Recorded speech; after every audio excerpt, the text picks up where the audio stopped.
I'm just too lavish. I'm just too lavish. I'm just too lavish. I'm just too lavish. Yeah, I'm just too lavish. I'm just too lavish. I'm just too lavish.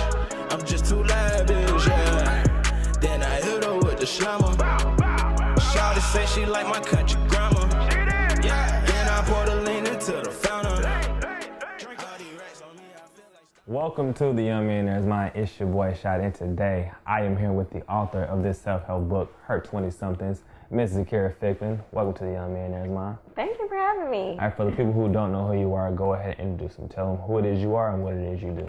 My name is Zakiyrah Ficklin. I am an author and philanthropist. I recently penned my first book, H.E.R 20-somethings, which is a self-help guide to help young women transition from pain to purpose. And then my nonprofit organization, H.E.R Foundation, we work with young women who have absent fathers, and we focus on personal development in the areas of education, financial literacy, and health and wellness. And that's very impressive for someone who's your age. So tell me, what was the inspiration for writing this book, H.E.R 20-somethings? The inspiration really came from childhood, growing up, and things that I went through coming into who I am today. So I wanted to create a guide for young women to kind of help them get through the things that I went through. So kind of help them transition from pain to purpose. So in the book, I have 20 different lessons that you should know in your 20s. And then also in the back, there's quotes from women in the industry or influential women who talk about things that they wish they would have known in their 20s that they know now. So in those 20 questions that you came up with, which ones do you feel were the most impactful for your life in discovering your purpose? So I would say top four. The first one is I talk about how to find your purpose. So I kind of walk through the journey of how I came into my purpose and then give you some, it's a very interactive book. So there's questions where you can write the answers to the questions and kind of marinate and think about the answers to the questions that you write down. So how to find your purpose, how to set and get goals, how there's an expiration date on blaming the past. A lot of times we hold on to the past and things that happen to us, and we kind of use it as a crutch, and it keeps us where we are, so we can't move forward without letting go of the things that we went through or the people that we're attached to. And then also how to develop a set of personal core values. So I feel like it's important for us to have morals and values that we live by. That way when a situation comes to you or someone comes to you and wants you to do something that you know isn't morally correct, you have something to go by. So these are my personal core values. I wouldn't do that. So what were some of your personal core values that you set for yourself? So for me, some of my personal core values were integrity. So I feel like you have to be honest in all situations, no matter what the outcome may be. And then a second one would be being consistent. I feel like in order to get to success or accomplish the goals that you have to develop a consistent routine in order to get those things done. So for me, I had to develop a consistent routine. So that's one of my personal core values. And then being accountable. I feel like people should be able to hold you accountable to what you say you're going to do. So if I say I'm going to write a book, people should be able to say, oh, you said you were going to write a book. Why isn't your book written? So being accountable is definitely another personal core value of mine. So developing a consistent daily routine. Walk me through the routine of Zakiyrah Ficklin that contributes to her success. So what I did was I developed a routine that kind of works for me. So in the morning, I wake up in the morning, get myself together, and then I'll start my day with prayer and reading my word. I feel like spending time with God before you start your day actually sets the tone for your day. And then I like to read something at least for 30 minutes a day. If I don't get any other reading done, I like to read something, whether it's a blog post or a chapter in a book or something someone said online. I just like to read, so I'm constantly learning. So on your journey to success, transitioning here a little bit, on your way to success, there were some people who were either detractors in your life or people who actually gained or added value to your life. I won't say who were some of those people, but how did you go about overcoming or eliminating those detractors from your life? I feel like everyone has distractions in doing all the things that they want to do, but what my dad always tells me is you can't let your distractions distract you.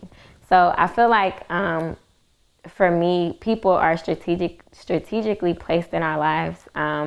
Some are there to deter us from our purpose and where we're going. Some are there to teach us lessons. Some are there to kind of help us get to where we want to go. So for me, I would definitely suggest finding those people who can push you into your purpose. Also, something that my dad always tells me is surround yourself around powerful people who will push you into your purpose. So for me, I like to surround myself around people who can hold me accountable to the stuff that I say I'm going to do. So all of my friends that I have, if I say I'm going to do something and I'm not getting it done, they're calling me or they're texting me like, well, you said you were going to write this blog, or you said you were going to finish this and you didn't do it. So those are the type of people that you need around you. As far as eliminating people, if it's toxic to my life or if it's not helping me reach that next level, then I don't need it in my life. So I don't have any problem with, eliminating people or loving people from a distance. Right. That was actually something that I struggled with, when I was determining what my purpose was. I was spending too much time with people who weren't, contributing to my success, or like you said, weren't holding me accountable to my goals. But, I've, reevaluated my life, the people that surround that actually helping me. And, and just from watching you and how you are on social media, you do a really good job at motivating other people. Speaking back to one of your other businesses, you have H.E.R Foundation. What exactly does H.E.R stand for? H.E.R stands for His Elegant Rubies. Mm-hmm. So what's the meaning behind H.E.R? We're God's children, and we're considered rubies, so we're His elegant rubies. So how did you come up with that concept? Honestly, me and my co-founder, Megan, we were just sitting one day trying to figure out, what we wanted to name the organization. And we came up with H.E.R. Mm-hmm. And we were just like, well, we need an acronym. And we just kind of started developing and putting our personalities together and what we stood for. And that's how we came up with His Elegant Rubies. So now I was looking on your website. There were a couple of different programs that you're either looking to do or already have going on. What are those programs? So we work with young women who have absent fathers. So a lot of times we're going into the group homes. Just recently, since the book has launched, we've been doing H.E.R 20-something sessions at the group homes through our nonprofit organization. So we'll go in and cover some of the topics that are in the book, like how to find your purpose, how there's an expiration date on blaming the past, how to set and get goals, and kind of helping those young women enter into becoming the best version of themselves that they can be. So we're working on that, and then this year we'll be rolling out H.E.R University. So we'll have an after-school program working with some APS schools in the APS district, where we'll create a program for young women to join after school so that they're able to learn some of the things that we're teaching throughout our program. So like personal development, further education, and health and wellness. So you said that, you help with helping people find their purpose. How do you find your purpose? I feel like I always tell people, practice on your passion and it'll push you into your purpose. So for me, going through college, I didn't really know what my purpose was. I was, hanging around other people who had all these many talents, and I didn't really know what my talent was. But I had to figure out that your purpose doesn't necessarily have to be a talent. It could be characteristics. So although I couldn't dance really well or sing really well or do makeup or hair, I was really good at serving. So my purpose is to serve other people. And that's really what we're here on this earth to do, serve others. So I'm very passionate about helping young women go from where they are in life to who God called them to be. So that's how I would say you find your purpose. Just practice on what you're passionate about. So for so long, I did volunteer work, or for so long, I indirectly helped young women get through some of the things that they were going through. So I was able to just practice on my passion, and eventually it pushed me into what I was called to do. So how are you looking to grow with H.E.R Foundation? So our ultimate vision for H.E.R Foundation is national. So we're looking to build a home over in Malawi, Africa. And for those of you who don't know, Malawi is actually one of the most impoverished places in the world. So we're looking to build a group home over there. Over in Malawi, they struggle with educational resources and then also feminine care items.